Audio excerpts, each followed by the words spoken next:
سوال پیدا ہوتا ہے کہ یہ رات جو ہے مخفی کیوں رکھی گئی؟ تعین کے ساتھ کچھ معلوم نہیں یہ رات کون سی رات ہے، کون سی رات ہے، اس کا جواب تو میں بعد میں دوں گا کہ اس میں جو آراء ہیں مختلف، لیکن یہ کہ اس کو کیوں مخفی رکھا گیا اس پر کچھ پیاری باتیں ہیں جو مفسرین نے کہی ہیں۔ پہلی بات تو یہ کہ جتنی عظیم چیزیں ہیں ان سب کو مخفی رکھا گیا۔ قیامت کب آئے گی؟ مخفی آئے گی، یہ یقینی ہے۔ کب آئے گی؟ یہ تو ان امور میں سے ہے کہ جس کا علم نبی اکرم صلی اللہ علیہ وسلم کو بھی نہیں دیا گیا، جبرائیل کو بھی نہیں دیا۔ چنانچہ حدیث جبرائیل میں واضح طور پر الفاظ موجود ہیں وَمَا الْمَسْئُولُ عَنْهَا بِأَعْلَمَ مِنَ السَّائِلِ، کچھ معلوم نہیں، نہ سائل کو معلوم نہ مسئول کو معلوم قیامت کب آئے۔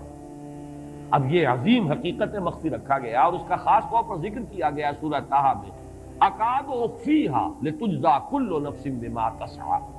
اگر تعین کر دیا جاتا تو جو قریب کے زمانے کے لوگ ہوتے وہ تو خوب پھر محنت کرتے آخرت کے لیے، اور ذرا فاصلے والے ہوتے وہ ذرا تساہل کرتے اس کے بارے میں۔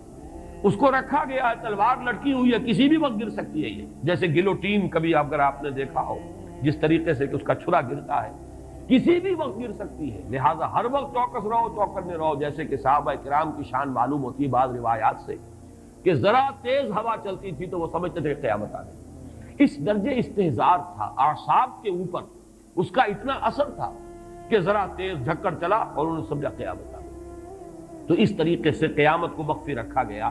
اکاد اخفیھا لتجزی کل نفس بما تسعی۔ نہ آج سے 100 برس پہلے والوں کو معلوم تھا کہ قیامت کب آئے گی، نہ آج والوں کو معلوم ہے، نہ اگر ابھی دنیا کی عمر ہے ابھی 100 برس اور تو قیامت سے ایک دن پہلے بھی شاید یقینی طور پر معلوم نہ ہو سکے کہ کل قیامت آ رہی ہے، تاکہ ہر وقت جو ہے امتحان اتنا ہی شدید رہے، اتنا ہی کڑا امتحان رہے ہر ایک کے لیے۔ لتجزی کل نفس بما تجزی بما تسعی، تاکہ ہر ذی نفس کو بدلہ ملے اس کی سعی کے مطابق۔ اسی طریقے سے موت کا وقت معلوم نہیں، وما تدری نفس بأی ارض تموت، کہاں موت آئے گی کچھ معلوم نہیں، کہاں موت آئے گی، کب موت آئے گی کچھ معلوم نہیں۔ اسی طرح نوٹ کیجئے صلاۃ وسطیٰ، حافظوا علی الصلوات والصلاۃ الوسطیٰ معین نہیں ہے، اس کے لیے آراء اگرچہ ہے، اکثر آراء جمع ہو گئی ہیں صلاۃ العصر کے بارے میں، لیکن تعین سے حتمی طور پر نہیں کہہ سکتے۔ یہ رائے بھی ہے کہ کوئی بھی معین نہیں، تمام نمازیں جو ہیں وہ صلاۃ وسطیٰ کے حکم میں ہیں۔ بہترین نماز، کوشش کرو کہ پوری محافظت کرو، صرف نماز کی نہیں، بہترین نماز، ہر نماز تمہاری بہترین نماز ہونی چاہیے۔ ہر روز روز عید ہو، ہر شب شب برات، اگر اللہ تعالیٰ کے ساتھ کوئی قلبی ربط ہے تو ہر دن جو گزر رہا ہے وہ روز عید ہے، اور ہر شب جو گزر رہی ہے وہ شب برات ہے۔ لیکن اگر وہ کہ انسان کو غفلت ان کے قلب پر طاری ہے تو وہ عید کا دن بھی اس کے لیے ایک عام دن ہے، اور شب برات بھی اس کے لیے ویسی ہی ایک رات ہے جیسی کہ ہر روز آتی ہے اور چلی جاتی ہے۔ اس اعتبار سے اس کو بھی خاص جو ہے معین نہیں کیا گیا صلاۃ وسطیٰ کون سی ہے۔ اسی طرح بعض روایات میں جو آتا ہے اس میں اعظم، اللہ کا ایک نام ایسا ہے کہ اس کے واسطے سے اللہ سے جو بات مانگی جائے وہ رد نہیں ہو، لیکن وہ کون سا نہیں بتایا گیا۔ اقوال ہیں، اندازے ہیں، حی و قیوم پر زیادہ، الحی القیوم پر زیادہ لوگوں کا جو ہے وہ اجماع ہوا ہے، لیکن یہ کہ یقین سے نہیں کہہ سکتے۔ تو اسی میں اس کو بھی نوٹ کر لیجئے کہ اس کو مخفی رکھا گیا ہے لیلۃ القدر کو۔ لوگ زیادہ سے زیادہ محنت کریں، زیادہ سے زیادہ مشقت کریں، اس کے لیے جو بھی اس کی قدر و منزلت سے کسی درجے میں آگاہ ہے، وہ اگر معین ہی ہو جاتا کہ ایک شب یہ ہے تو پھر تو سب کے سب اس رات میں محنت کر لیتے، باقی راتیں جو ہیں وہ پھر سونی اور ویران گزرتی۔ لیکن یہ کہ مطلوب یہ ہے کہ زیادہ سے زیادہ راتیں آباد ہوں، زیادہ سے زیادہ راتوں میں ذکر ہو، عبادت ہو، دعا ہو، اس لیے اس کو مخفی رکھا گیا۔ یہ حکمت ہے۔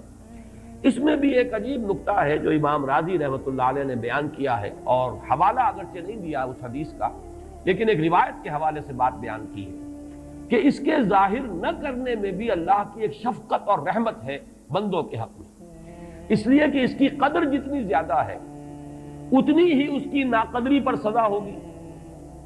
اگر معلوم ہو کہ یہ شب ہے اور اس کی ناقدری کو انسان کرے تو گویا کہ پھر وہ اتنا ہی زیادہ مورد عقاب اور مورد سزا بن جائے گا۔ اس کے لیے ایک بڑا پیارا واقعہ نقل کیا امام راضی نے کہ حضور صلی اللہ علیہ وسلم حضرت علی رضی اللہ تعالی عنہ ایک روز مسجد میں داخل ہوئے، ساتھ ہی آئے ہیں، دیکھا کہ ایک شخص سو رہا ہے، نماز کا وقت ہو چکا تھا۔ حضور نے حضرت علی سے فرمایا کہ اسے جگا دو، اسے ہوش میں لے آؤ تاکہ یہ وضو کرے، نماز کے لیے تیاری کرے۔ حضرت علی نے امتثال امر کیا، جا کر جگا دیا۔ لیکن پھر ایک سوال کیا حضرت علی کہ حضور آپ تو خود نیکی کے کاموں میں بہت سبقت فرمانے والے ہیں، سباق بالخیر یہ لفظ ہے، سبقت کرنے والے بہت کثرت کے ساتھ، تو آپ نے یہ جو ہے یہ کام خود کیوں نہیں فرمایا اور مجھے کیوں اس کے لیے آپ نے حکم دیا؟ آپ خود بھی اسے جگا سکتے تھے۔ آپ نے فرمایا کہ تم اس کی حکمت کو سمجھ لو، میرے جگانے پر اگر وہ نہ جاگتا اور انکار کر دیتا تو کفر ہو جاتا اس کے حق میں، اور تمہارے جگانے پر اگر کوئی تساہل سے بھی وہ کام لیتا تو وہ کفر نہ ہوتا۔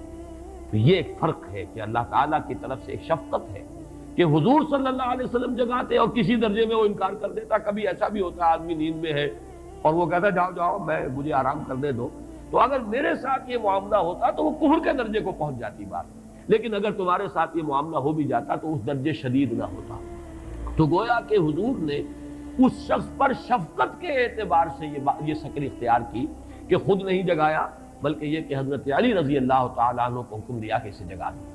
تو یہ نقطہ کہ لیلۃ القدر کے اخفاء میں یہ بات بھی ہے کہ اگر اس کو عیاں کر دیا جاتا، معین کر دیا جاتا، تو پھر جو لوگ اس سے غافل رہتے پھر وہ بہت سخت ناقدری کا ارتکاب کرتے اور بڑی سزا کے مستوجب ہو جاتے۔ اب چھٹی بحث ہے کہ وہ رات کون سی ہے۔ اگرچہ ایک رائے شاذ یہ بھی ہے کہ وہ رمضان سے باہر کی رات بھی ہو سکتی ہے، لازم نہیں ہے کہ رمضان ہی کی کوئی شب ہو۔ اس میں چونکہ بعض حضرات نے ایک روایت کی وجہ سے جسے ہم شب برات کہتے ہیں، لیلۃ البرات، یہ شعبان کی 15ویں شب، درمیانی شب، اور اس کے بارے میں ایک روایت موجود ہے حضرت عائشہ صدیقہ رضی اللہ تعالی عنہا کی کہ رات کے وقت ان کی آنکھ کھلی اور وہ باری آپ ہی کے پاس شب باشی کی تھی حضور کی، تو حضور موجود نہیں تھے، تو تشویش ہوئی کہاں گئے۔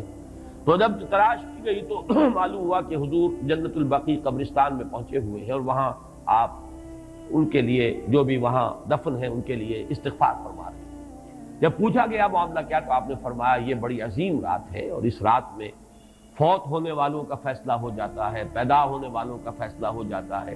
تو اب وہ بھی ایک لیلہ مبارکہ، اسی وجہ سے بعض لوگوں نے وہ جو سورہ دخان کی ابتدائی آیات ہے انا انزلناہ فی لیلۃ مبارکۃ، اس کو محمول کیا ہے اسی رات پر کہ جس کو ہم شب برات کہتے ہیں اپنی عام اصطلاح میں، لیلۃ البرات اسے عربی میں کہا جاتا ہے۔ برات کے معنی کسی کا چھٹکارا پا لینا۔